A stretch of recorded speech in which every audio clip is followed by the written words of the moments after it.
Estou de volta trazendo mais informações para vocês. Eu sou Reugli Fagundes, este é o canal Brasil Notícias.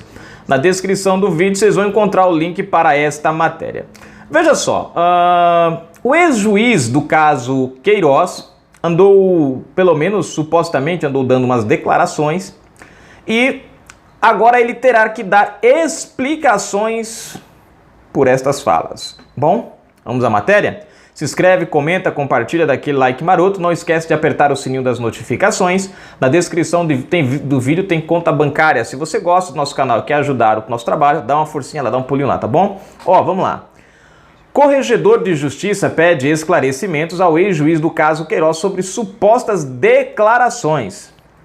É bom lembrar que o caso Queiroz nunca era para ter ido... a parte que envolve o Flávio nunca era para ter ido para a primeira instância. Ele deveria ter subido para a instância especial, já que quando o fato começou a vir a ser investigado, o Flávio já era deputado na época, depois se tornou senador. Então ele tem direito ao foro privilegiado, por isso que o processo subiu agora para a instância especial. O ministro Humberto Martins, da atual Corregedor Nacional de Justiça, instaurou um procedimento em que pede esclarecimentos ao juiz Flávio Itabaiana de Oliveira Nicolau, responsável até o mês passado pela investigação do caso Queiroz. Um dos alvos da investigação por peculato, lavagem de dinheiro e organização criminosa é o senador Flávio Bolsonaro. O motivo do pedido de informações são matérias jornalísticas publicadas nas últimas semanas, atribuindo ao juiz a afirmação de ter ficado frustrado com a decisão do Tribunal de Justiça do Rio de Janeiro de enviar a investigação para o órgão especial da Corte.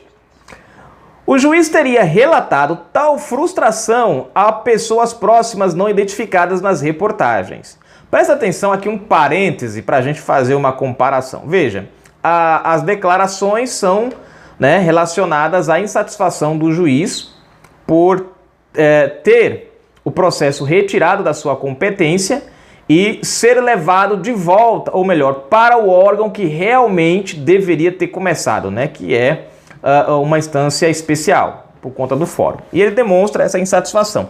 O detalhe, gente, que eu quero fazer o parêntese é o seguinte. Veja só, ele demonstrou a insatisfação, supostamente tem jornais aí divulgaram declarações dele, enfim.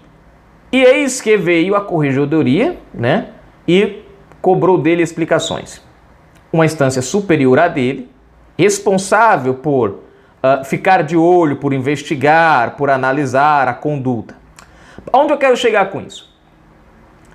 Aonde existe, preste atenção, aonde existe um órgão fiscalizador competente, as coisas acontecem. O nosso STF, por exemplo, o nosso STF é a última instância. Eles não têm um órgão fiscalizador, entre aspas, mas tem sim. Nós tivemos uma declaração do ministro Celso de Mello, se me falha a memória, falando que Bolsonaro era nazista, alguma coisa assim nas redes sociais, não sei se vocês estão lembrados. E não houve nenhuma interpelação de ninguém para ele dar explicações. Houve críticas e ele se manifestou, mas somente isso, nada mais. Não teve uma ação como essa aqui assim, Agora, a quem competiria fazer isso no caso do STF? O Senado brasileiro. Bom, eu sei que alguém fez assim, danou-se. É a mesma coisa de nada, 6 por meia dúzia. Pois é. É por isso que eu digo, onde tem um órgão fiscalizador que funciona, competente, responsável, a coisa funciona. Quando nós temos um órgão incompetente e não responsável, a coisa não funciona. O juiz aqui vai ter que dar explicações. Ministros do STF dão declarações, têm ações malucas, anticonstitucionais e ninguém os obriga a nada. Continuando.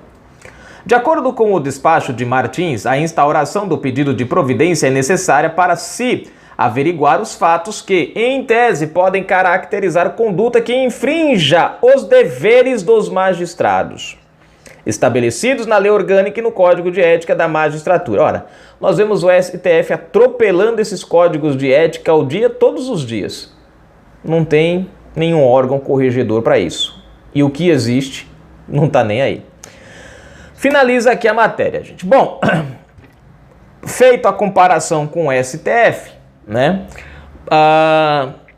O ex-juiz não, perdão, gente, o juiz, eu falei ex-juiz, né? É ex-juiz do caso, ele não é mais juiz no caso, ele continua sendo juiz, né? Mas, enfim, o caso já não está mais nas mãos. Mas por que isso pode, a conduta dele de dizer que está insatisfeito com a saída do caso das mãos dele, pode caracterizar uma infração? Bom, gente, primeiro pelo seguinte, porque o fato do Flávio ter o foro privilegiado, isso já demonstra uma irregularidade no lugar onde o processo estava, né? Segundo, o processo vinha correndo em caráter de sigilo. No entanto, era só no papel, né? Era só no papel. Todas as decisões do juiz, todas as ações desse juiz vinham expostas na mídia de uma forma ampla, como se o processo fosse, né? Como se o processo fosse comum.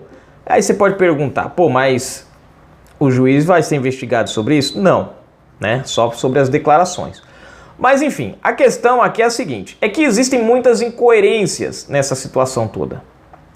A crítica dele ao reclamar, ao se demonstrar insatisfeito, né, é como se ele quisesse que um processo que não é da sua competência permanecesse com ele, quando não, o procedimento comum não é normal. Então a pergunta é, por que ele está insatisfeito com um processo que não deveria estar com ele, mas que estava e foi retirado? Na verdade, ele não poderia demonstrar insatisfação, a não ser que houvesse um objetivo oculto, né? A não ser que houvesse uma, vamos dizer assim, uma manipulação do processo para que esse processo estivesse na mão dele em primeira instância, né? E de repente esse vínculo fosse quebrado, né? Porque pela lógica ele deveria estar satisfeito, já que o processo foi de fato para o lugar, né? É meio esquisito você ser um juiz, um processo que não é da sua competência está com você, ele ser levado de volta ou ser levado para o lugar aonde de fato ele deveria estar e você dizer que não, eu estou insatisfeito. Eu achei que isso... Dizer que está insatisfeito é dizer que está errado. Dizer que está errado é dizer que o ato do foro privilegiado do Flávio é inválido. Quer dizer, se você parar para analisar, é meio estranho o juiz, né, a falar, dar esse entendimento de insatisfação. O que tinha nesse processo? O que estava sendo feito?